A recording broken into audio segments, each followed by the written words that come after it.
Date of birth. The exact date of birth of Abu Bakr is not known.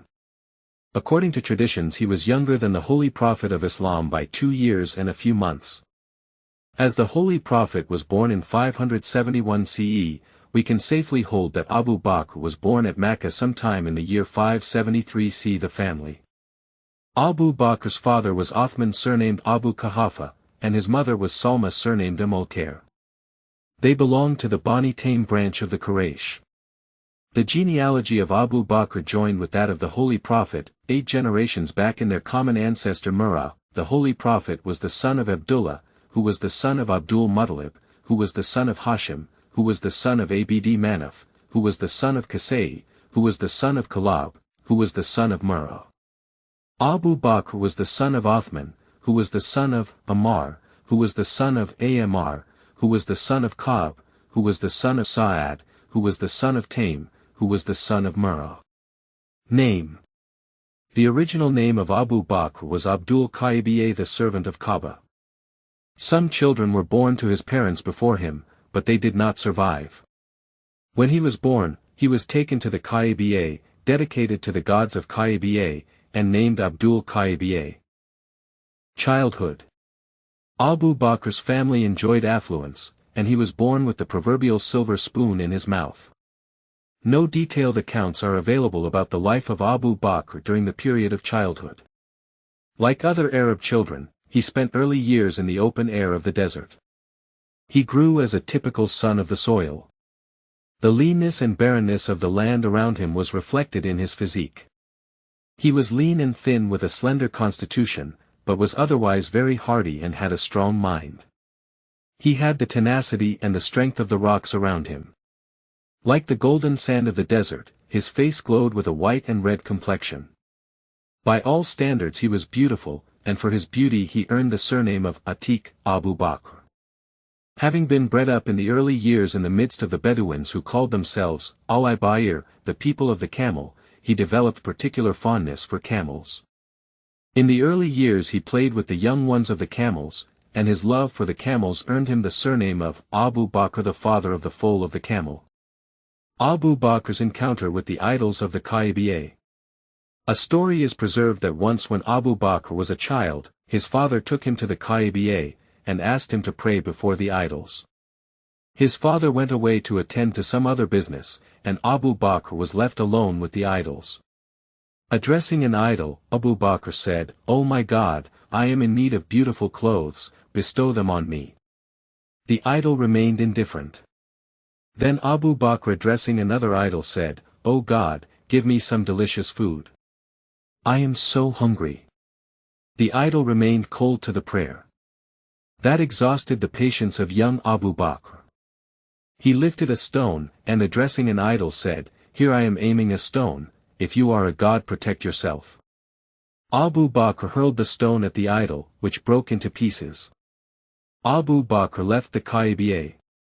Thereafter Abu Bakr never prayed to the idols in the Qayyiba. This Abraham's style of encounter with the idols. The monk Bahira. Jalaluddin Suddi has preserved an account that when at the age of 12, the Holy Prophet accompanied his uncle Abu Talib along with a trade caravan. Abu Bakr was also with the caravan. The Holy Prophet reclined under a lote tree. The monk Bahira asked Abu Bakr as to who was the person who was reclining under the lote tree. Abu Bakr told the monk that he was Muhammad the son Abdullah. Thereupon the monk said, "Then, by Allah he is the Prophet, for none has taken shelter under this tree since the time of Jesus, the son of Mary." The War of Fijar. During the 80s of the 6th century, there was the War of Fijar between the Hawazin and the Quraysh.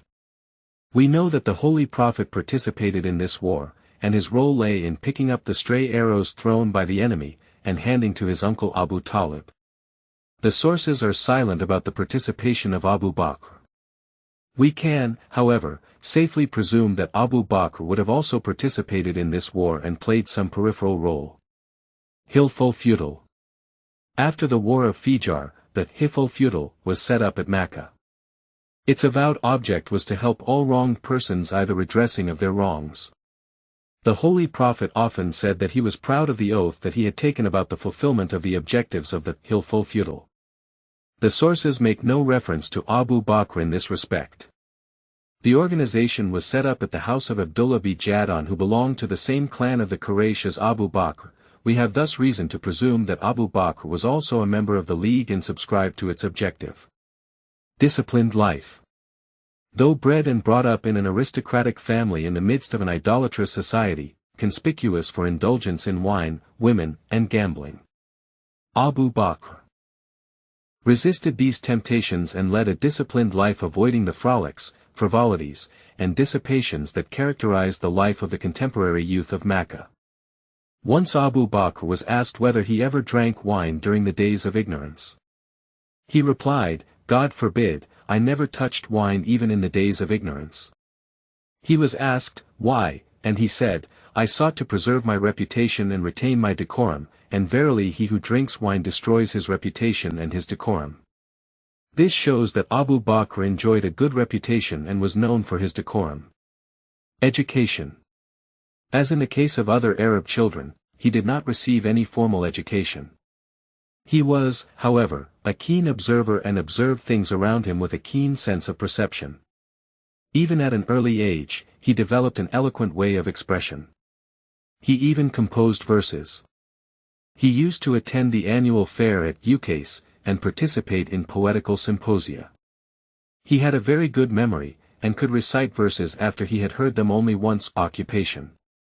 At the age of 18, Abu Bakr went into trade and adopted the profession of a cloth merchant, which was the family's business. Mecca was a commercial center at the crossing of the caravan routes from Yemen to Syria and Iraq to Abyssinia, and the Quraysh of Mecca sponsored trade caravans to Yemen, Syria, Iraq, and Abyssinia. Abu Bakr traveled extensively with such caravans. Business trips took him to Yemen, Syria, and elsewhere. These travels brought him wealth, added to his experience, and broadened his outlook. He was honest, hard-working, steadfast, generous, hospitable, and diligent. These qualities paid rich dividends. His business flourished and he rose in the scale of social importance. He came to be recognized as one of the richest merchants of Mecca. Political office. While still a young man, Abu Bakr came to be recognized as the chief of the Bani Taym section in spite of the fact that his father was alive. Abu Bakr was assigned the office of awarding blood money in cases of murder. His office was something like the office of an honorary magistrate. His judgments and awards were always fair and just, which satisfied the parties. His marriages and children. Abu Bakr's first wife was Qutayla. She belonged to the Bani Ammar. She was the mother of Asma and Abdullah. Some time later, Abu Bakr married another wife, Ruman. She was a widow and belonged to the Bani Kinana section. She was the mother of Abdur Rahman and Aisha. Character of Abu Bakr. In spite of being a rich man, Abu Bakr was of a meditative cast of mind. As a trader he did not indulge in trade tricks. He stood for fair deals, and above-board transactions.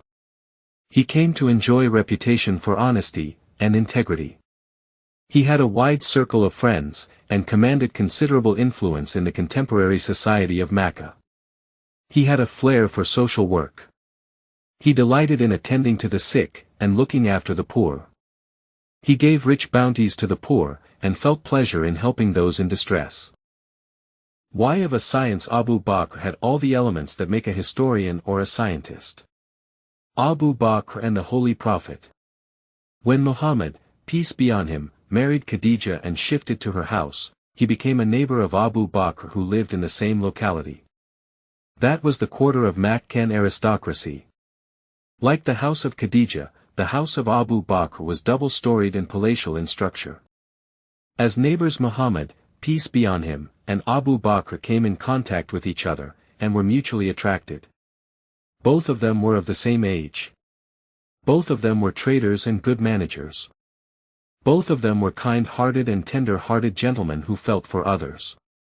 Both of them were men of strong and sterling character. They were men of strong convictions, and when they came to hold a particular view they knew no wavering. They never minced matters and always called a spade a spade. Both of them were critical of the evils that honeycombed the idolatrous society of Mecca. They had an identity of views on various matters. They felt themselves to be kindred spirits, and that set the base for lifelong attachment between the two men who were destined to make history.